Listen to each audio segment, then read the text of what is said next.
көрсөткөнгө. Так, все, запись кетти.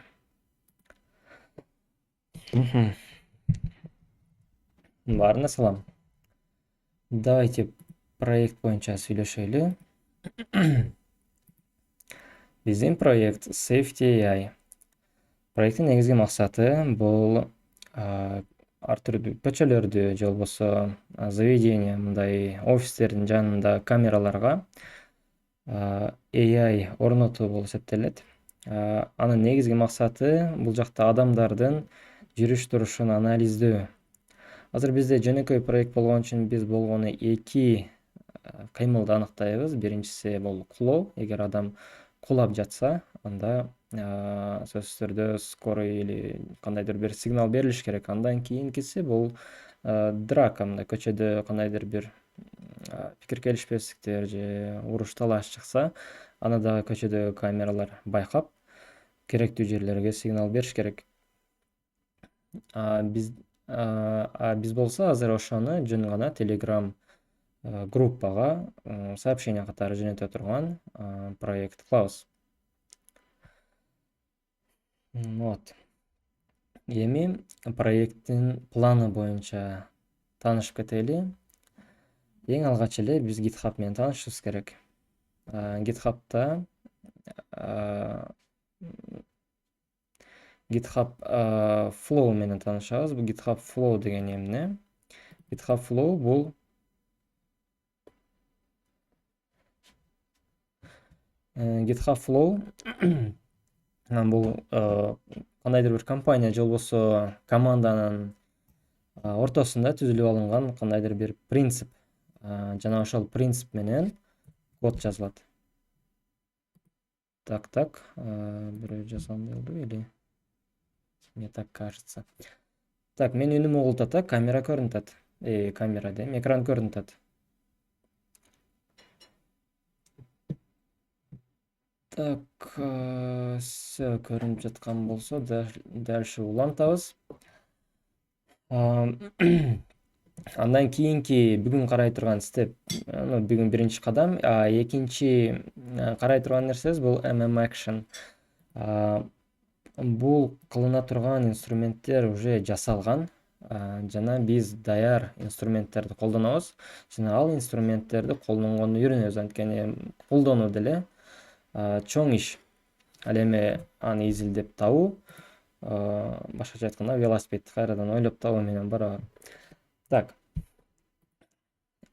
Анда эмесе, азыр биздин проектте болгон 2 киши. Мен оюмча экөөңөр тең GitHub'ты жакшы билесиңер деп ойлойм. Ошондуктан сразу мен GitHub Flow'га өтөйүн. Биз кандай түрдө иштейбиз?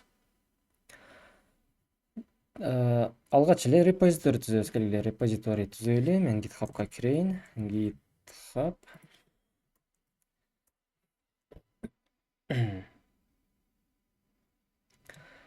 Так, бул жактан профиль или репозиторий алсам мүмкүн. Так, репозиторий. Бүгүн Corporate Brain боюнча дагы митинг болду. Ал жактан проект түзүп, студенттерге тапшырмаларды бердик. Эми кийинки проектти азыр жасайбыз. Safety AI публичный и проектти түзөлү. Так, мен оюмча силерде керектүү деңгээлде GitHub менен мен оюмча бар. Жана мен могул эмелерди түшүндүрүүнүн кереги жок деп ойлойм. Эгерде түшүнүш керек болсо, мен ссылка жөнөтөм бүгүнкү мурдакы группага, Corporate Brain'ге, могул GitHub боюнча кеңири түшүндүрмөлөрдү бердим. Азыр бизге проектти түзөйлү. Так. Safety AI проект. Так, дальше open terminal. Git init. Git add. Commit. Ну, хотя нет, надо было сначала создать какой-то проект, так, какую-то папку. Touch main.py теперь git add git commit minus first commit. Так, теперь бұл проектті GitHub мен улайбыз. Так. Все, GitHub менен уланды. Все, бізде репозиторий бар. Группаға или неге нерселерге доступ берем, группаға GitHub поштаңарды жөнөткөнүңөрдөн кийин. Так, эми биздин иштөө тартибиз кандай болот? Бизде 2 адам экенсиңер. Менимче ар ким өзү үчүн иштесе болот кааласа, кааласа ар ким экөөңөр команда болсоңор болот. Эми GitHub Flow бизде кандай болот? GitHub Flow ар бир команда, мындайча айтканда, бир адам бир команда болот. Ар бир команда өзү үчүн main ветка түзөт. Давайте мен өзүмдү бир команда деп элестетейин жана өзүм үчүн бир ветка жаратайын. Давайте ыңгайлуулук үчүн сразу мен JetBrainstен алып кетейин. Менимче баарыңар JetBrains колдоносуңар. Так, open with other application. Суроолор болсо аудио түрдө сурасаңар болот. Азыр мен чатты көрө албайм. Мынакей JetBrains ачылды. JetBrains'ти колдонууну сунуштайм, анткени азыр бардык эле чоң компаниялар JetBrains колдонушат. Болгондо да ошо платный версиясын. JetBrains негизи платный. Жана бул жакта көптөгөн жакшы мүмкүнчүлүктөр бар. Давайте так, мен сразу өзүмдөн веткам түзөйүн, main веткамды. Мына могул менин командам үчүн мындай болгон main ветка болот. Бектемир main дарс. Вот, мен өзүмдүн веткамдамын. Эми карагыла. Мен тапшырма жасоо үчүн кандайдыр бир мага задача берилсе, өзүмдүн задачамды аткаруу үчүн мен өзүнчө ветка ачышым керек. Бул эмне үчүн керек? Бул эгерде сиз өзүңүздүн задачаңызда кандайдыр бир ката кемчиликтерди кетирсеңиздер, анда ал кодду жоготпой туруп откат кылганга жардам берет. Жана ал жактан кайра кирип өзүңөрдүн кодуңарды корректировка кылып, кайрадан негизги бренчке жүктөсөңөр болот. Так, мисалы үчүн менде жаңы задача. Мен давайте баштан көрсөтөйүн. Мен Бектемирдин үстүнөн жаңы бренч ачам. Loop деген жанагы эле бир цикл жаза турган задача берилди мага. Мен мындай задача монтип in range дейли. Range on так print так мындай дейли. Мен задачамды бүтүрдүм. Эми бул задачамды GitHub'ка жөнөтүшүм керек. Өзүңөр билгендей эле JetBrain'те мындай бул жактан эле кнопка менен жөнөтө турган мүмкүнчүлүктөр бар. Бирок бул жерде дайым эске ала кетчү нерсе, көрдүңөр, могул жерде мындай өзгөртүүлөр турат. Бул кандай файлдар? Мен бул файлдарды түзгөн жокмун. Но бул файлдар пайда болду. Бул могул JetBrain'тин файлдары. Жана бул жакта ушул JetBrain'ке керектүү настройкалар сакталат. Мисалы үчүн биз база данныхты улашыбыз мүмкүн. База данныктын берилиштери, настройкалар бул жака сакталат. Дагы эмне бар? Биз докер улашыбыз мүмкүн. Докердин настройкалары бул жака сакталат. Вот. Эгерде биз бул файлдарды GitHub'ка жөнөтсөк, жана башка бирөө GitHub'тан бул өзгөртүүлөрдү алса, анын JetBrains бузулуп кетиши мүмкүн. Анткени башка бирөөнүн настройкалары келип, анын JetBrain'син орнотуп калат. Ошондуктан биз муну GitHub'ка жөнөтпөшүбүз керек. GitHub'ка кантип жөнөтпөш керек? Ал үчүн gitignore деген файл түзүш керек. Так, давайте ошондо түзбөйлү. Gitignore. GitHub'ка сразу кошобуз. Так, потом бул жака могул папканы жазып коебуз. ID. Анан дагы айта кетчү нерсе, эгер силер macOS колдонсоңор, анда ал жакта башка папка болот, ушундай кэштерди сактаган. Аны дагы бул жака жазып коюш керек. Анын атын азыр унутуп турам, бирок мен оюмча билесиңер деп ойлойм. Болду. Эми биз өзгөртүүлөрдү жөнөтөбүз. Эгер байкасаңар, мен IDE'ни GitHub'га жазгандан кийин бул жактан жанагы файлдар жоголуп кетти. Эми GitHub'га жөнөтөйлү. Loop commit push. Так, дальше. Эми бул жерден эгер перезагрузка кылсам болот. Бул жакта бизде loop деген кое тургула. Мен Бектемирди жөнөтпөптүрмүн. Checkout client. Бул жерден дагы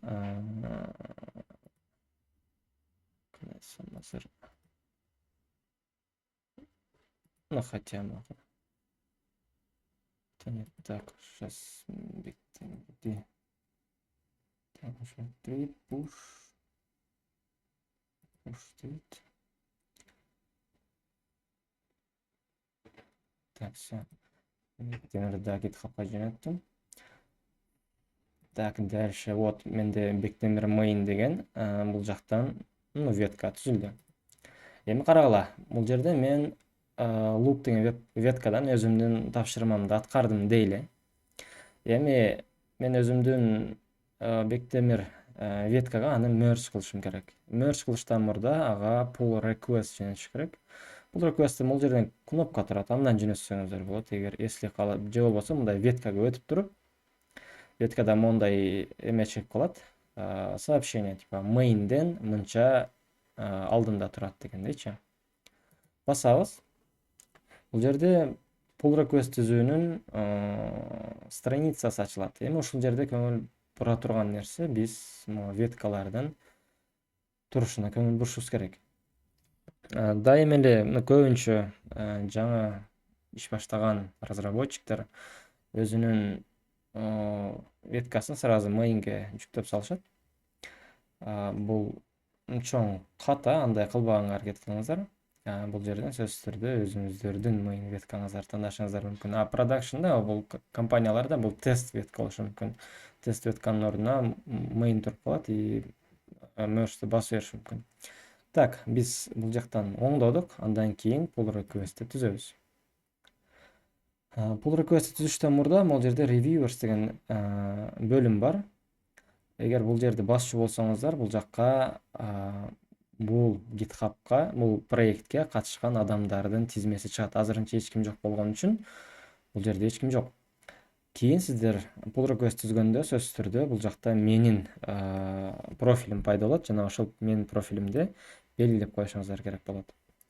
Андан кийин create pull request.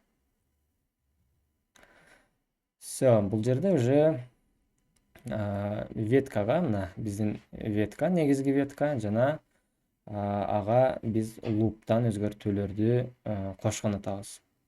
Бул жерде байкасаңыздар, канча строка код киргизилгени бар, андан кийин канча строка код өчүрүлгөнү да болот. И файлдар бар, кандай файлдар өзгөртүлдү. Андан кийин бул жерде reviewer сиздин кодуңузду approve кылат. Approve кылгандан кийин гана merge pull request басылат.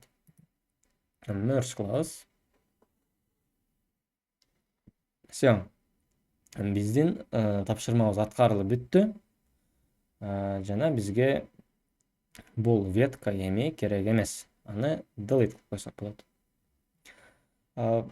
Жана дагы дайым эске сала жүрүңүздөр, өчүрүп салгандан кийин болду өчтү эмес, аны биз кайра кайтарсак болот. И merge'ти тоже revert кылып кайра артка кайтарсак болот. Так, биз тапшырманы аткаргандан кийин биз кайра негизги веткага өтөбүз. Жана могул жерден pull деген бар экен, update. Могул update'ти бассак болот, ошондо бизге мына өзгөрүүлөр келип калат. Main, вот.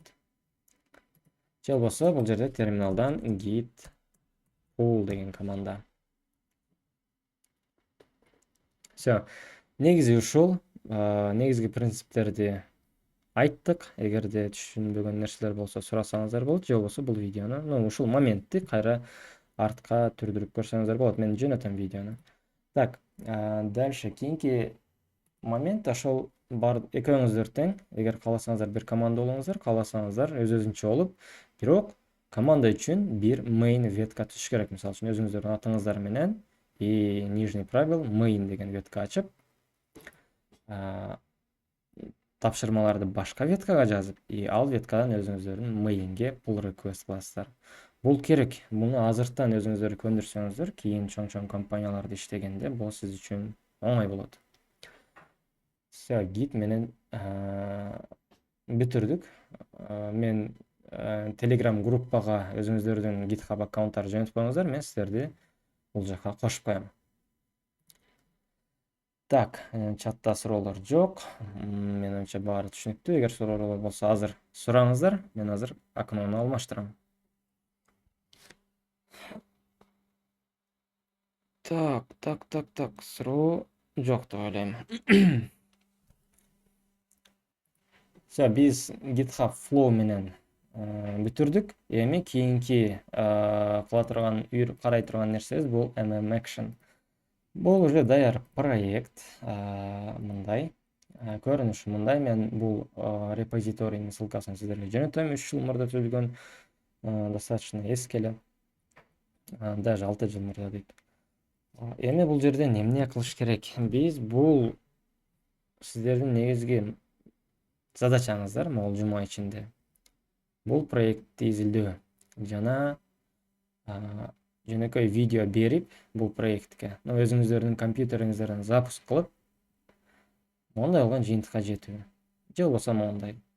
Мисалы үчүн караңыздар, бул жерде стенд типа турат адам, жөнү турат деп айтып атат. И бул жерде турат hugging other person типа бирөөнү кучактап атат дегендей. Могул жерде вот stand talking дейт. Ошондой болгон жыйынтыкка жетүү. Анткени биздин проектте бул отдельный микросервис болот. Микросервис деген эмне? Микросервис өз алдынча запуск болуп турган проект айтылат. Өз алдынча запуск болуп турат. Жана башка сервистер ага HTTP же болбосо RPC протоколдор менен запрос жөнөтөт. Так, ушундай болгон эки задача. Эми биздин общий планга келсек, биз эмнелерди кылабыз? Могул экөө түшүнүктүү болду. Экинчи момент, вот action detection. Бул экинчиси деле экинчисинде уже кийинки жумада биз MM Action'ды карап, сиздер да өзүңүздөргө өткөзүңүздөр, мен да өзүмдүн компьютериме жүктөп, аны запуск кылабыз. Андан кийин бул жагда бизге керектүү болгон эки action'ды, болгон азырынча эки эле. Fall и как бы fight, ошондой сыяктуу эки action'ды биз бул жака көрсөтөбүз. Андан кийинки кадам бизде RTMP сервер. RTMP бул real time media протокол деп аталат. Бул жакта как раз ошол видео камералардан ушундай болгон протоколдор менен бири-бирине байланышат. Биз эмне кылабыз? Биз болгон өзүбүздүн телефонубузга или компьютерибиздин экранына ал протоколду орнотобуз жана биз аны менен иштейбиз. Андан кийинки момент биз Telegramга сообщение жөнөтөбүз. Ошону менен биздин проект бүтөт. Эң негизги момент бизде могул RTMP сервер болот, анткени биз бул жерде уже эки сервисти бири-бири менен байланыштырабыз. Бул MM Action отдельный сервис и RTMP сервер отдельный сервис. Экөөнү байланыштырабыз жана менин оюмча бул узунураак убакыт алышы мүмкүн. Негизи проект жөнөкөй эле. Жөнөкөй болгону менен бул проекттин маанилүүлүгү өтө чоң. Анткени азыр Кыргызстанда Безопасный город деген программа болуп жатат. Жана ал программага албетте AI-щиктер керек, AI менен алектенгендер. Жана Безопасный городдун негизги максаты эле ушундай болгон шаардын ар четиндеги кырдаалдарды аныктоо өз убагында жана керектүү чараларды көрүү болуп эсептелет. Биз ошондой азыр реалдуу Кыргызстандын башында чечилиш керек болуп турган маселени биз кандайдыр бир деңгээлде чечип, бул бизге чоң портфолио болот. Жана аны биз ишке тапшырсак, апарып, портфолиону көрсөтүп, аны досконально түшүндүрүп, кандай иштешин көрсөтүп, айтып берсек, бул биз үчүн чоң плюс болот. Все. Азыр бизде негизги талкуулай турган маселелер бул жума үчүн ушул эле. Баары түшүнүктүү болдубу?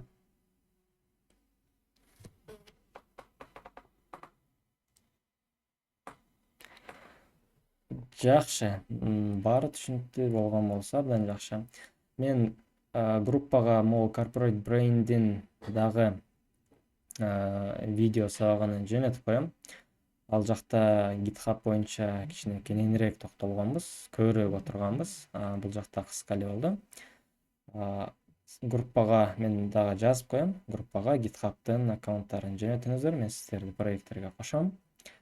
Жана андан ары иштеп барабыз. Ал эми бул жакта митингтерге келе турган болсок, канча убакытта бир жолу митинг болот?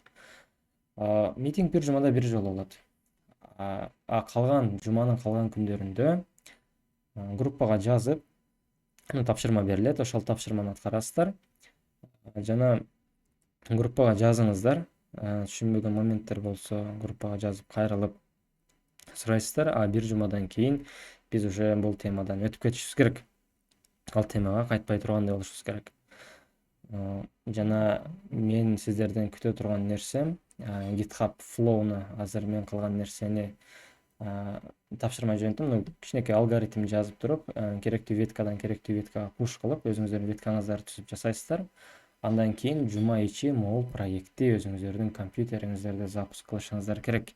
Запуск кылуу үчүн сөзсүз түрдө видео карта керек эмес. Бул модель достаточно жеңил эле модель. Аны оңой эле запуск кылса болот. Все анда. Келип катышканыңыздар үчүн чоң рахмат. Группадан көрүшкөнчө дагы байланышта болобуз.